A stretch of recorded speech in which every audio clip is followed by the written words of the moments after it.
we're down in Mexico, and we're sitting by the side of the pool, and I just remember saying out loud, God, this is so great. Life just does not get any better than this. And my son was in the morgue.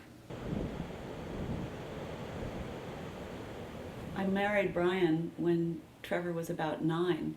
So we were single for, a few years. The dreaded Anderson house. The dog in the driveway. Children are everywhere. We always had a great relationship. It was always very respectful, and I always wanted to be like his, I guess, mentor, bigger brother, whatever. I wasn't his father, even though his dad wasn't in the picture. So I try to balance those things. But I always considered him my son. He wasn't a fantastic student. He wasn't remarkable that way. He was remarkable in the fact that he brought people together. I always enjoyed hanging out with him, whether it was camping or just going for a drive or just, spending time talking about life at 19. He just loved being outside. Anything to do with fishing, camping. He loved kickboxing. He was into that for a long time. I remember Trevor's lightning fast hands. He was an incredible kickboxer.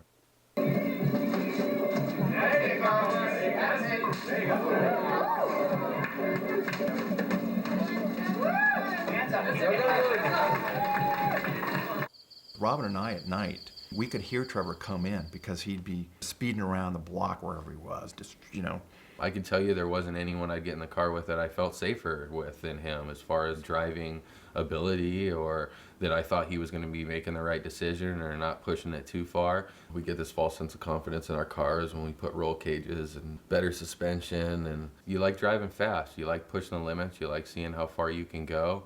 Cars were always a big deal from him, whether he was playing a video game on cars. He was quite a good mechanic himself.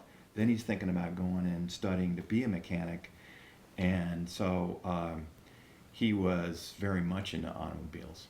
He bought a really fast car, and he and his friends used to race and drive fast. They just drove too fast.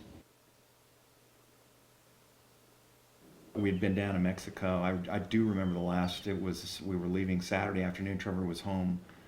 We're driving away, and we're like, hey, just don't burn the house down. And he gave me that kind of sly Trevor smile and said, don't worry. Both Robin and Bryan were out of town as well as my folks. So it was kind of a free reign weekend for 19-year-olds. It was, where are we going to hang out tonight? Whose house? I remember us mutually giving each other a hard time about flaking on the other one, don't flake, I'm going to be waiting for you, and him saying, oh, you answer the phone, and about after the first hour went by and I hadn't heard from him, I knew something wasn't okay. When we got back, I guess somebody left a message, somebody was looking for us. I guess the cops came over to the house and there was nobody here, so they woke up my neighbors. And so when we pulled up, they told us what happened. You don't get it. Just bounces off your brain. It's so horrible that you don't even understand what he's saying. And it just was so surreal. It was just like it wasn't even happening to me or us. I had to see it. Just personally, I wanted to understand what happened, go out to the crash site and just take it all in and try to understand all of it. The cops estimated he was going about 100 miles an hour. I think he clipped the sidewalk or the curb, went upside down, and he would have been fine, I think, except that he hit a cement culvert upside down, head on. When I looked at the car, there was an indentation in the roof as to where he hit his head, and he was killed instantly. They left him upside down, hanging in his car while they completed the investigation. And that was really hard for me to... I visualized that for years afterwards.